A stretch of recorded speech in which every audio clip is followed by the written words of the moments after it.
ഈ കോട്ടമൈതാനത്തിൻ്റെ ഒരു മൂലയ്ക്ക് ഒരു കല്ല് കിടപ്പുണ്ട്. അത് കോച്ച് ഫാക്ടറിക്ക് വേണ്ടി അന്തരിച്ചു പോയ ഉമ്മൻചാണ്ടി മുഖ്യമന്ത്രിയായിരുന്നപ്പോൾ ഇട്ട ഒരു കല്ലാണ്. 15 വർഷം കഴിഞ്ഞു. ഇപ്പോഴും ആ കല്ല് അവിടെ കിടപ്പുണ്ട്.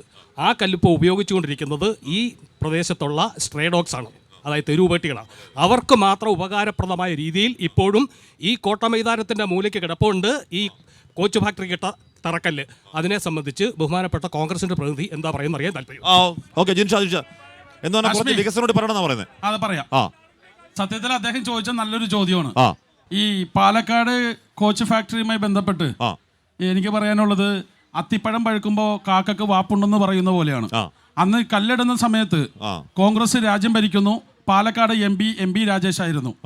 എം പി രാജേഷിനെ പരാജയപ്പെടുത്തി ഞങ്ങൾ ഇവിടെ പാലക്കാട് എം പി ആയപ്പോ രാജ്യം പോയി. ഇതാണ് ഇപ്പോഴത്തെ അവസ്ഥ. ഇത് രണ്ടും ഒരുമിച്ച് വരുന്ന ഒരു സമയമുണ്ട്. ആ സമയത്ത് പാലക്കാടിന് കോച്ച് ഫാക്ടറി ഉണ്ടാവും. അങ്ങനെ റായ്ബറേലിയില് കോച്ച് ഫാക്ടറി ഉള്ളതുപോലെ ബീഹാറിൽ ഉള്ളതുപോലെ ഇവിടെയും ഉണ്ടാകും. അതല്ല, നമ്മൾ ചോദിക്കട്ടെ, ഇവര് ഹത്തിപ്പഴം പഴുക്കുകയെ കാക്ക വീഴും ഒക്കെ ചെയ്തോട്ടെ.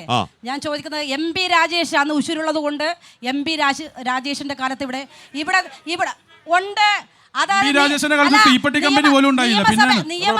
അല്ലല്ല, പാർലമെന്റിൽ പോയിട്ട് ജനപ്രതിനിധികളുടെ ചുമതലയുണ്ട്. അത് നിർവഹിച്ചത് കൊണ്ടാണ് ഈ പാലക്കാട് കോട്ടമൈതാനത്തിൽ കല്ലിടാനുള്ള അവസരം ഉണ്ടാക്കുക. അത് മാത്രമാണോ? ഏതാണ്ട് ഒന്ന് പറഞ്ഞോട്ടെ, എന്തിനാ കല്ലിട? താങ്കൾക്ക് മനസ്സിലായോ?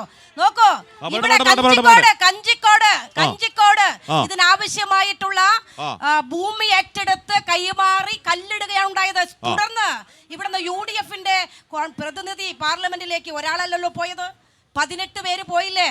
18 പേര് ഒരുമിച്ച് ചോദിച്ചിരുന്നെങ്കിൽ 18 പേരല്ല, ഞങ്ങൾ 100 പേര് ഒരുമിച്ച് ചോദിച്ചത് പലതും കിട്ടുന്നില്ല എന്നത് നഗ്നമായ സത്യമല്ലേ MLA?